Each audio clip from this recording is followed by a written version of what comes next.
आई तू कुठं आहेस? तुझ्या संग बोलायचं आहे आई. भीम, आज तुझी आई नाही येणार. का बाबा?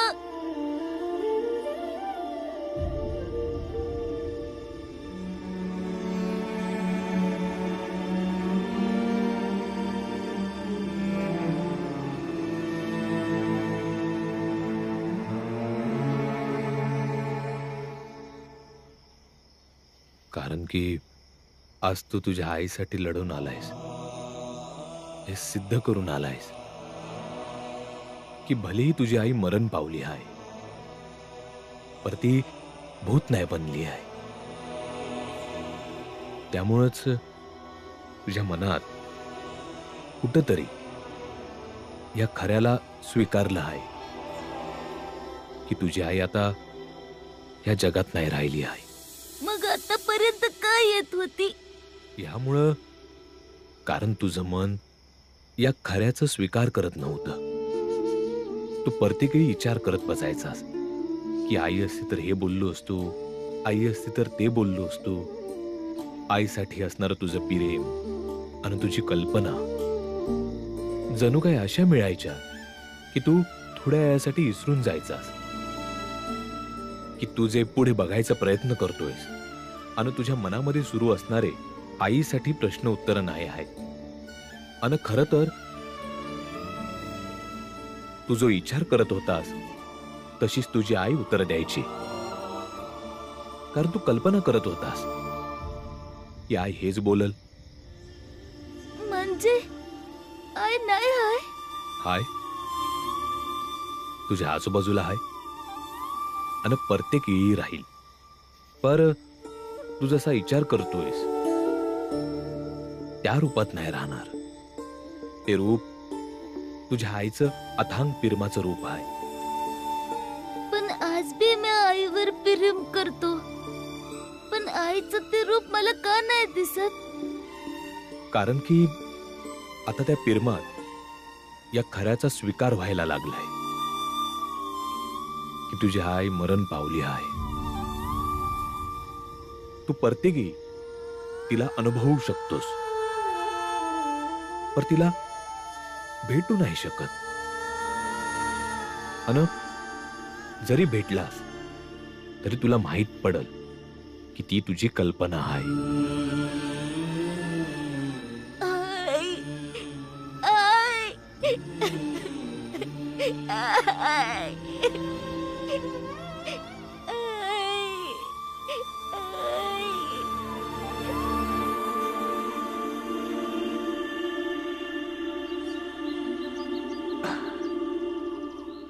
नमस्कार शेठजी.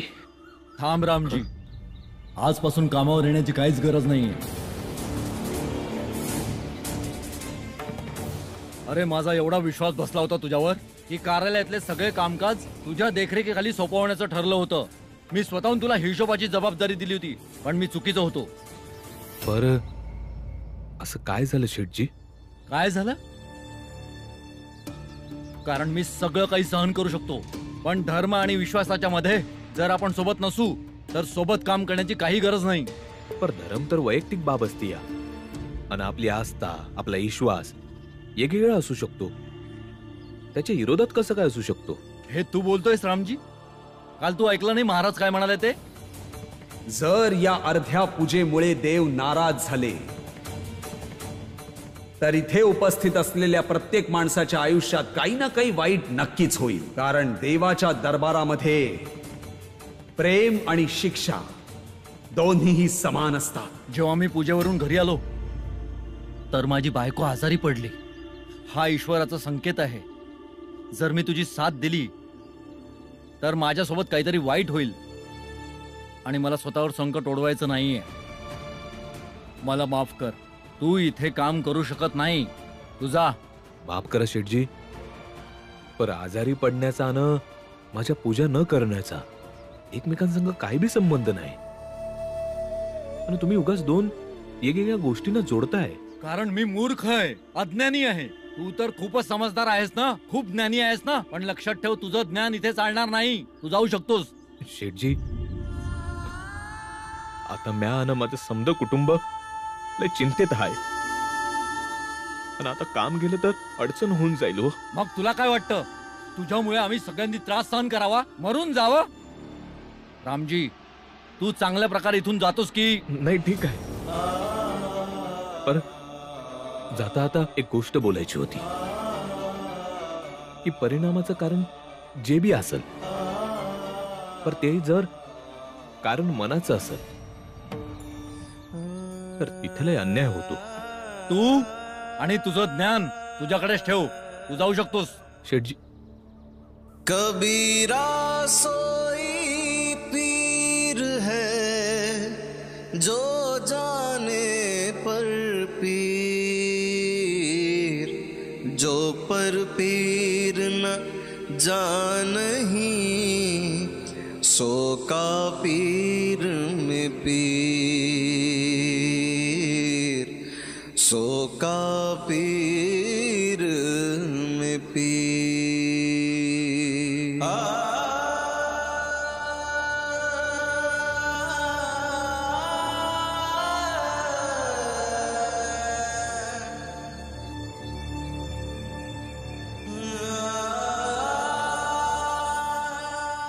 रामजी, तुम्ही चालला आहे सा? समद बरं आहे ना? हा, समद ठीक आहे. मग कष्टाळू आणि येळेची जाण असलेला माणूस आपल्या कामावरनं गप निघून का जात आहे? आता म्याही तर काम नाही करू शकत. हे काय झालं? मी आता इथं झाडू मारत होते आणि म्या जरा वेळ बाहेर काय गेले एवढं समज झालं. हीच तर गोष्ट आहे ना. धर्माच्या आणि पूजेच्या गोष्टीमध्ये माणूस बुद्धिहीन होऊन, भीतीच्या हातातलं खेळणं होऊन निर्णय घ्यायला लागतो. आणि मग रामजी, तुम्ही जरा वेळ इथंच थांबा, म्या शेठजींशी बोलून येते.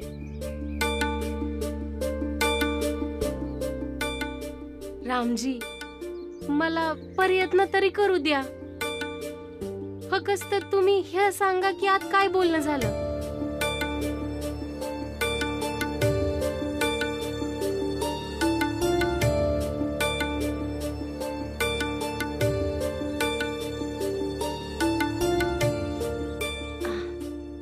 तुम्ही थांबा, म्या लगेच येते.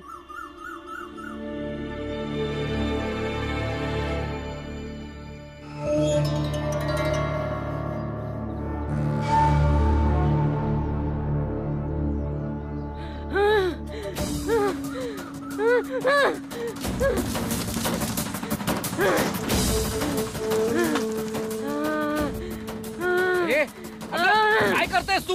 अगं हे सगळं हे फेकते काय तू? राजू, बनी, या सगळे. वशेठजी,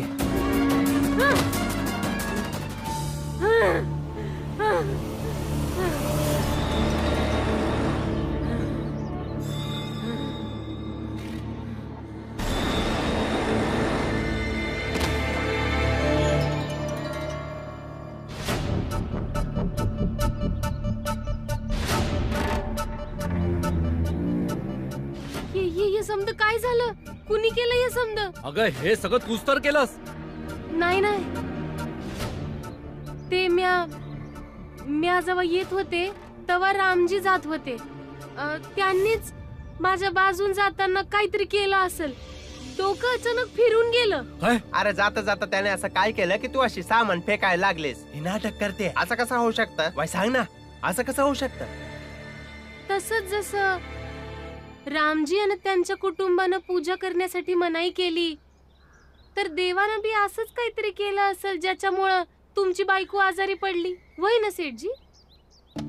तसं बी शेठजी, तुमची बायको या आधी कवाच आजारी नाही पडली ना? होय, पडली होती आजारी. मग तेव्हा कुणाचा कोप होता का देवाची नाराजी होती? काम करायला आलीस ना तर चुपचाप काम कर, ज्ञान नको देऊस. म्या ज्ञान नाही देत आहे शेठजी, फक्त सावध करतोय. गरजवंतासनी मदत करणं हीच खरी देवाची भक्ती आहे. कारण जेव्हा मला गरज होती तेव्हा रामजींनीच मदत करून माणुसकी सिद्ध केली होती. तसंच आज त्यासनी तुमची गरज आहे, तर तुम्ही त्यासनी कामावरून काढून मानवतेच्या विरोधात जाताय. अशानं देव आनंदी नाही होणार. आणि जर देव नाराज झाला तर तुमच्या बायकोची तब्येत बिघडणार नाही, तर आमच्या समद्यांचं आयुष्य धुळीला मिळेल.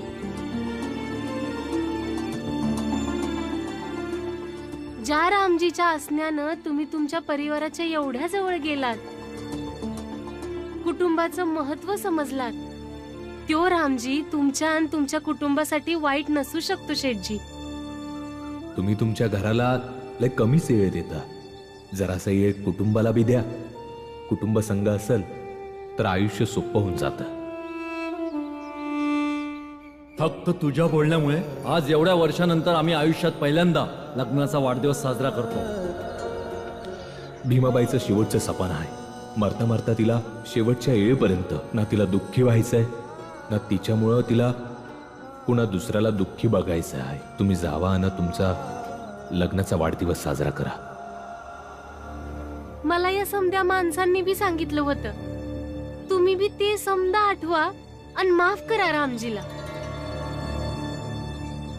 ठीक आहे, तुम्ही जा, तुमचं काम करा.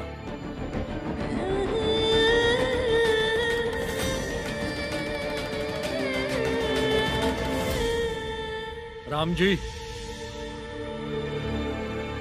इकडे ये.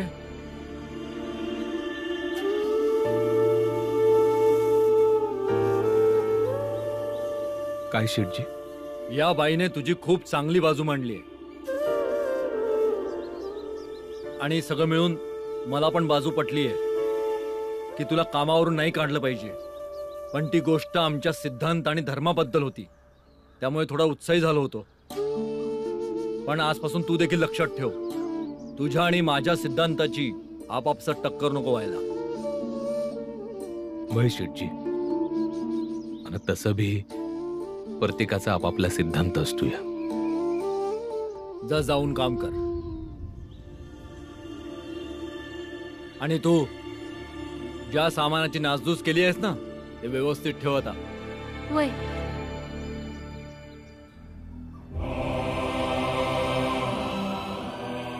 तुमचा लय लय आभारी आहे म्या. तुमचे हे उपकार म्या आयुष्यभर नाही विसरणार. आभार मानायची गरज नाही आहे रामजी. फक्त तुमची मदत करण्याच्या नादात मी जे सामान इकडं तिकडं केलं, तेवढं गोळा कराया माझी मदत करा. चला. पर तुम्ही सामान का फेकलायसा? सांगते. हा, हळूहळू.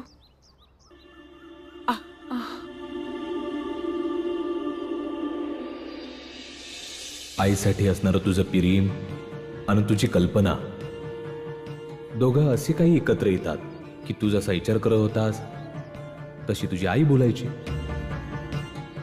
कारण तू कल्पना करत होतास. ताई, हे जेवण आहे पोरांसाठी.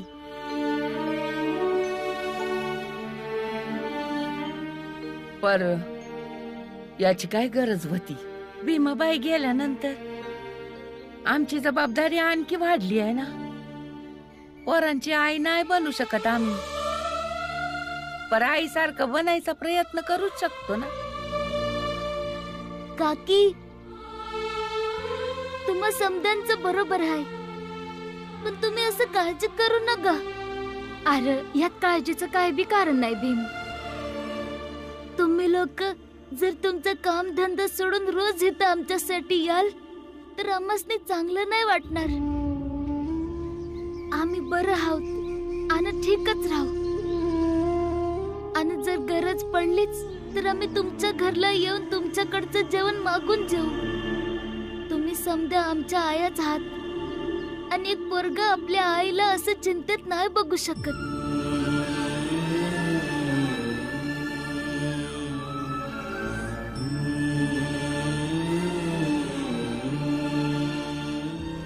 हे बघा, भीमाच्या बोलण्याचा चुकीचा अर्थ काढू नका. भीम त्याच्या आई शिवाय जगणं शिकतोय आणि अशा प्रकारे कुणी मदत करायला आलं तर त्याला याची जाणीव होते की त्याची आई आता नाही आहे.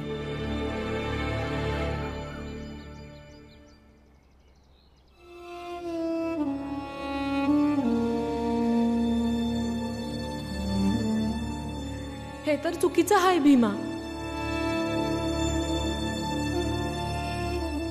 आई,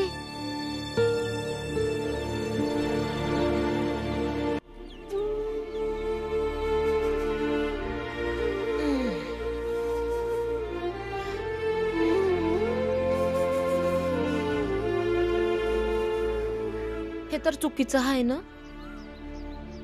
ज्या वेळी जे काम करतो त्याच्यातच लक्ष दिलं पाहिजे. जर जेवण जेवत आहे तर जेवणावरच लक्ष दे. अभ्यास करत आहे तर अभ्यासावरच लक्ष दे. पर तू तर बाबांनी ज्या गोष्टी सांगितल्या आहेत त्याचाच विचार करत बसतो. की तू जसा विचार करत होतास तशी तुझी आई बोलायची. कारण तू कल्पना करत होतास की आई हेच बोलल. आई, तू माझी आई नाही आहेस.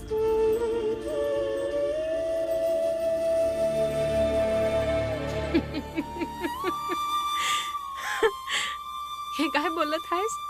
आई नाही आहे तर मग कोण आहे म्या? माझी कल्पना आहेस. माझी आई तर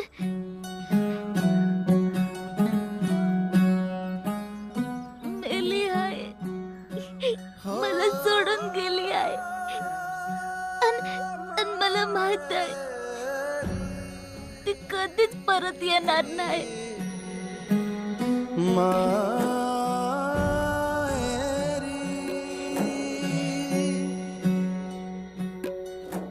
मेरे सर की बलाएं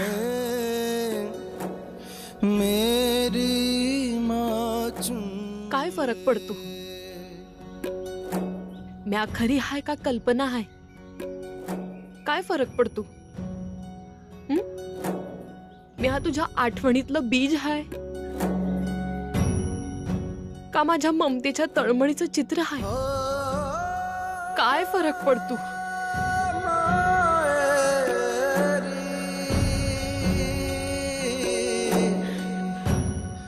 म्या हाय तर तुझी आईच ना. आंबेडकर गुरुजी म्हणतात की जसं सत्य वर्चस्व मिळवायला लागतं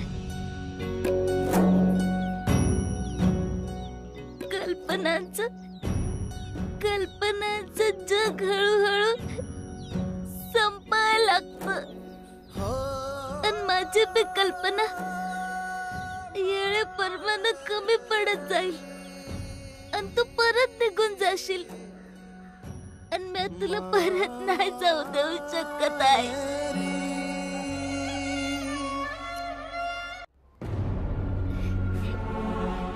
हे कोण बोलतं की कल्पनांचं जग संपून जातं म्हणून? आम्ही नाही होऊ देणार असं. ऐक, कवा कवा तू अशी कल्पना कर जेव्हा तू अभ्यास करत असताना तुझं मन भरकटत आहे अभ्यासातून, तेव्हा तुझी आई येऊन तुला वरडत आहे. अन कवा कवा म्या कल्पना करीन की माझा भीमा न्यायासाठी अन्यायासाठी भांडण करत आहे, तर मी अभी कवा प्रश्न विचारेल तर मला भी समजेल तो. अन कवा कवा तू भी कल्पना कर की तुझ्या आईच्या मांडीवर तू डोकं ठेवून अंगाई ऐकत ऐकत तू झोपत आहेस. अन कवा कवा मी भी कल्पना करी की मी माझ्या भीमासाठी गोड भाकरी बनवत आहे. आणि असंच प्रकारे भीमा तुझ्या कल्पनांच्या घरात आपलं आई पोराचं नातं सुरक्षित राहील.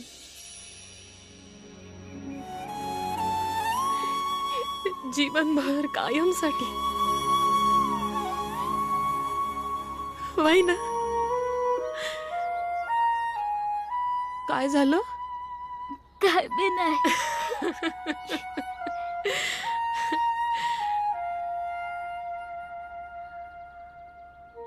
भीम, भीम घरला चल, आत्या जेवायला बोलवत आहे. भीम घरला चल, आई कुठंच नाही आहे. आईच्या कल्पनेमधून बाहेर निघ. भ्रम नाही आनंद दादा, कल्पना आहे.